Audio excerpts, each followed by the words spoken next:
slightly mad.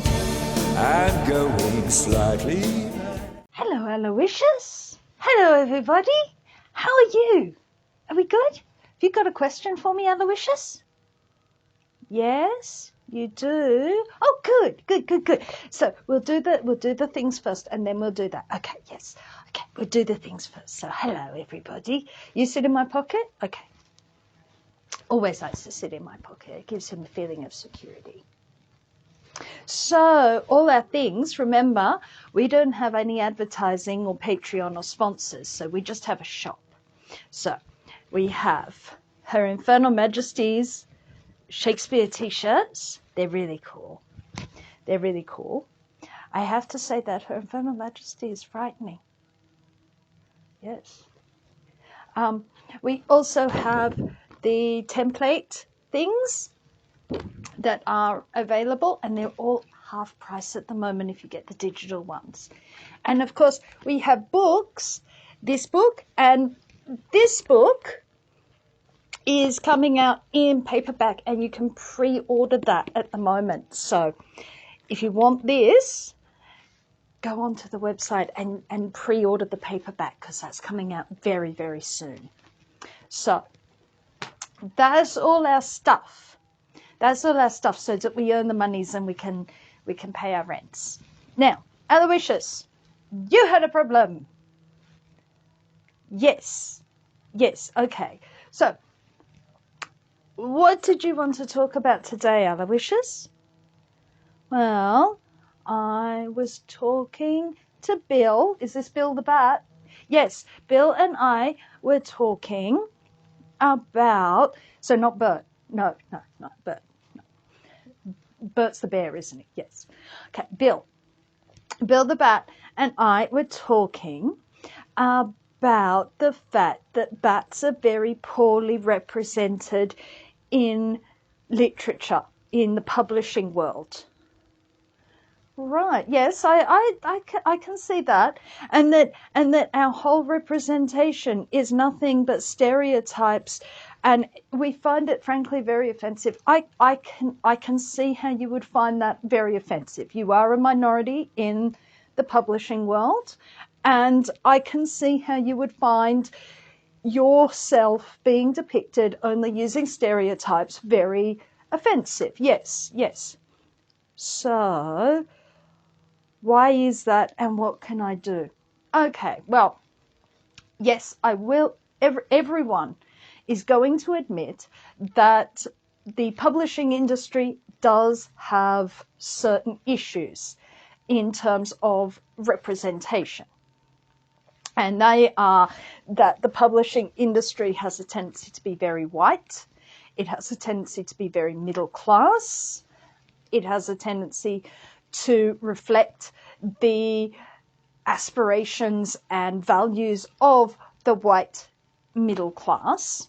So yes, that is a bit of a problem. And if you don't come from that particular group, especially not bats, no, then it is going to be a little bit difficult to find yourself represented accurately by people who are not of your group. Yes. Does that mean that all the bats should just start writing? Well, see, you are a bat who writes, are you not? Yes. Right. You are a bat who writes. Bill thinks that we should all just start writing about being a bat to correct the issue. Yeah, is Bill a writer? No, but Bill's a bat, so he knows more about being a bat than other people would know about being a bat, non-bat people. Yes, that's true. But Bill isn't a writer, is he? No. And this becomes a bit of a problem. Because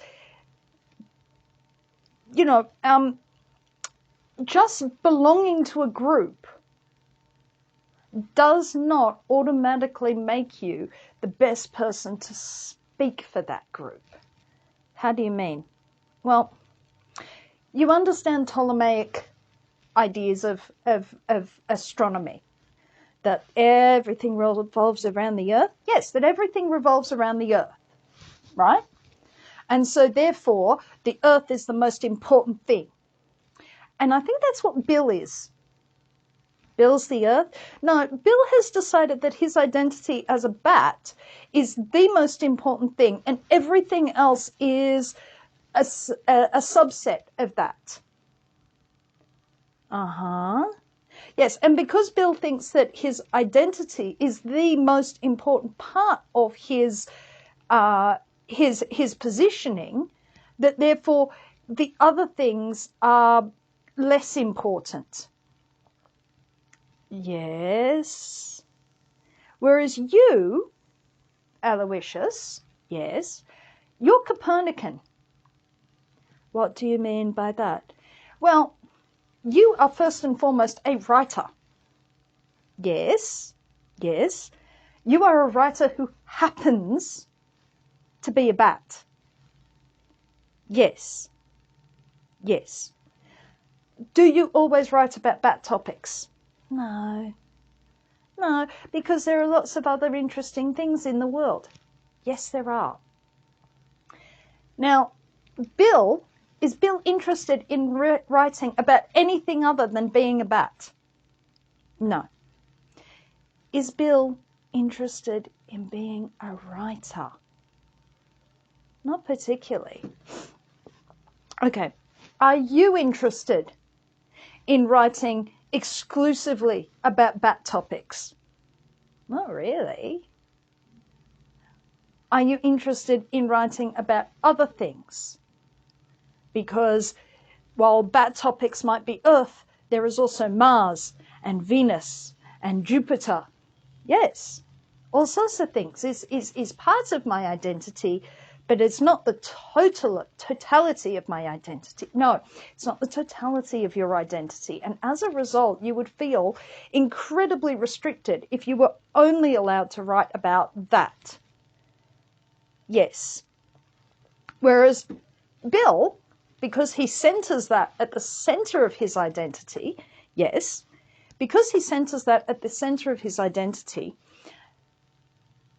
he sees that as the most important thing, and he would be quite happy to write about that all the time, wouldn't he? Yes. Now, he's not actually interested in improving his craft, is he? No, he says that just getting accurate representation is more important than writing than what the topic of the book is. Yeah, that's what Ptolemaic people feel. And I'm going to tell you, I can think of two writers that will illustrate this really, really well. Now, do you remember when we read Fairyland by Sumner Locke Elliott? Yes, we were terribly disappointed by it. Yes, and why were we terribly disappointed by Fairyland by Sumner Locke Elliott? Because we were expecting a book that was looking at being gay in mid-century Sydney and what that was like, and it was just absolutely awful. Yes. What did we end up deciding? It sounded like self-hating. Yes, it sounded like a lot of self-hating. And while it may have been accurate of gay single life in mid-century Sydney, was it an enjoyable book to read? Oh, God, no. No. It's one of the few books that Laura won't be doing, simply because it was so unbelievably unpleasant to read. Yes. It was just too much. It was not an enjoyable read at all. No. Now think about Patrick White. Oh, we like Patrick White. Yes, we like Patrick White. Now, Patrick White is a mid-century gay man who lived his largest chunk of his adult adult life with his partner. Yes. Now, what did we think of the Twineborn affair? Oh, we liked that. Yes. Now, what is the Twineborn affair about? It's the only book that Patrick White wrote that had an explicitly gay or, in fact, gender non-conforming main character, didn't it? Yes. Though gay characters do exist in other ones of White's books. Yes, you are right. They are in others of White's books, and he does explore gay themes. However, does he center that at the very center of his being? No, he centers writing at the very center. Yes, he centers writing at the very center of his being. And thus, he has writing at the center, and being gay is over here. And did you also notice, reading him, that just about every one of his books has a Greek character? Yes. Yes, just about every one of his books has a Greek character. But back to the Twineborn affair. The Twineborn affair is about Edward or Eudoxia Twineborn. Now, they, which is, I think, probably the most appropriate pronoun to use, though depending on where they are in their life, Edward or Eudoxia is, sometimes they are living as a man, like in the Snowy Mountains. They live as a man in a heterosexual relationship, and at other times they live as a woman, Eudoxia. And so this story, which he didn't write until quite late in his writing career, he didn't write it till the late 1970s, when it was more socially acceptable to talk openly in this way, gave a really, really interesting portrait of a gender non-conforming individual. I think that would probably be the best way, although Patrick White wouldn't have used that. He uses throughout the novel he and she, depending on whether Eddie Twineborn is Edward or Eudoxia.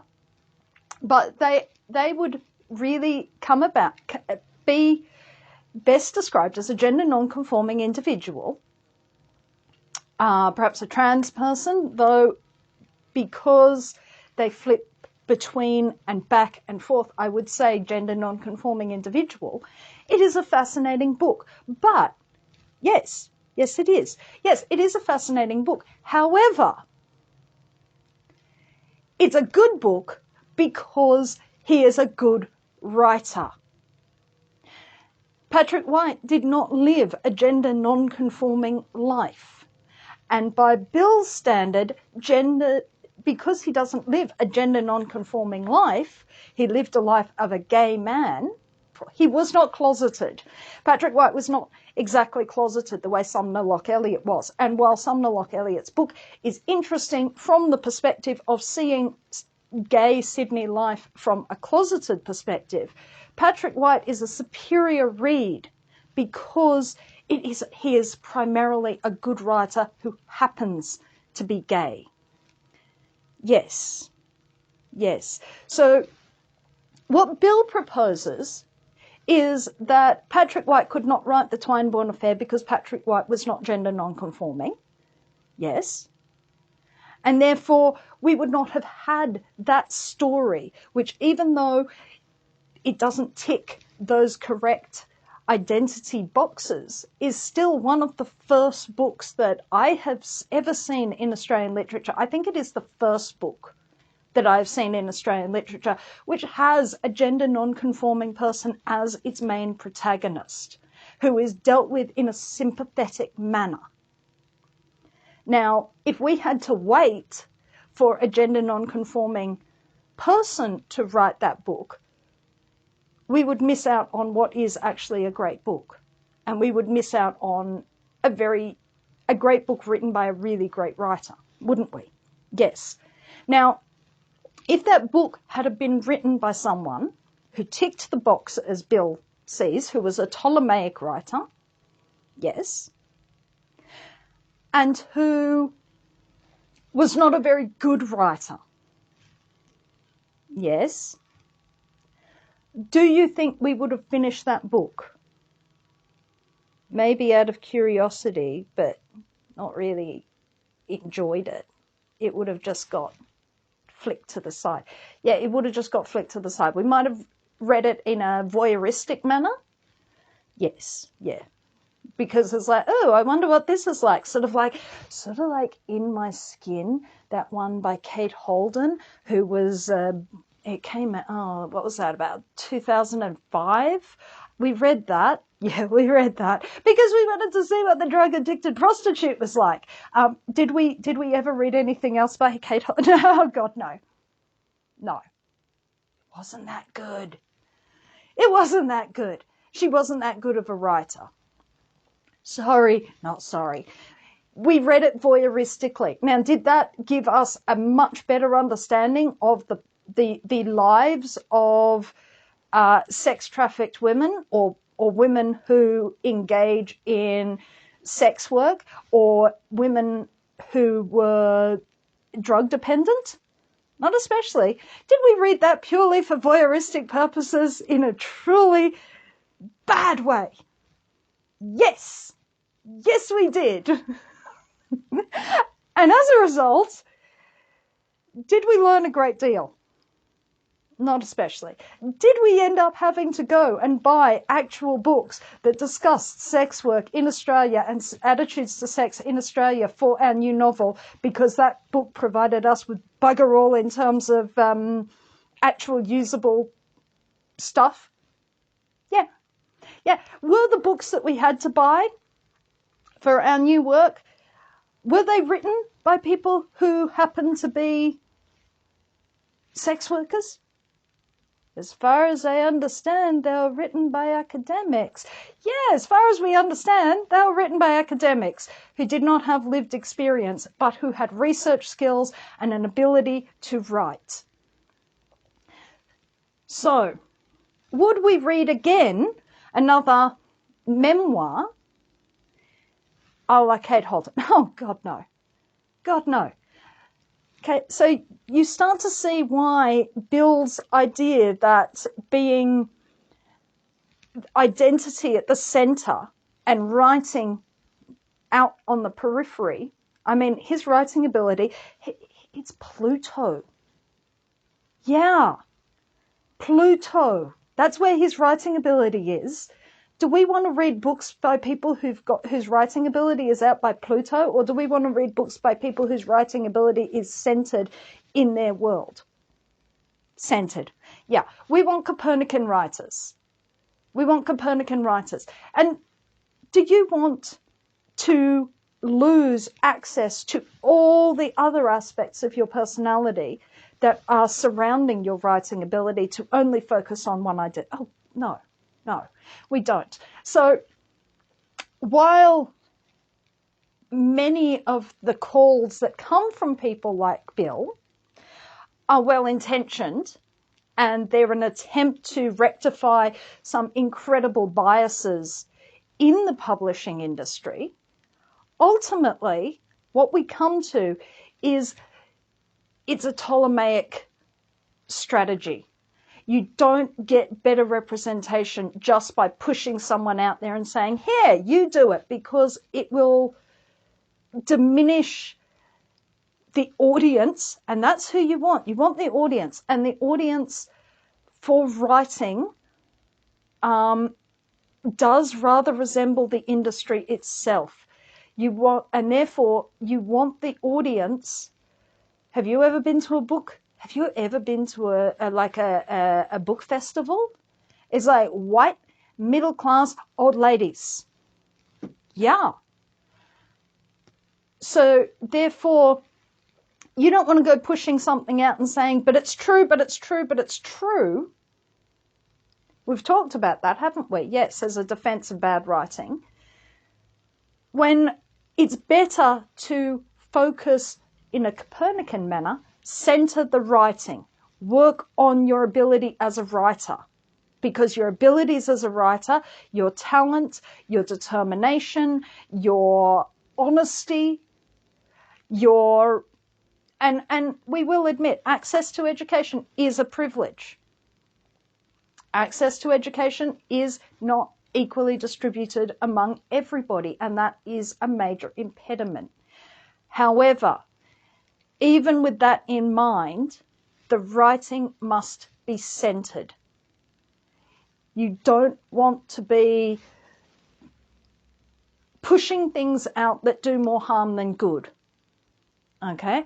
You don't want to be putting stuff out that does more harm than good. So you as a writer who happens to be a bat is far more valuable to diversity and inclusion within any sort of writing community and any sort of representation than Bill, who is a bat who happens to write. Yes. So do you now have an argument to go and give Bill so that he could actually start maybe bringing his writing ability in instead of just, we've read Bill's writing.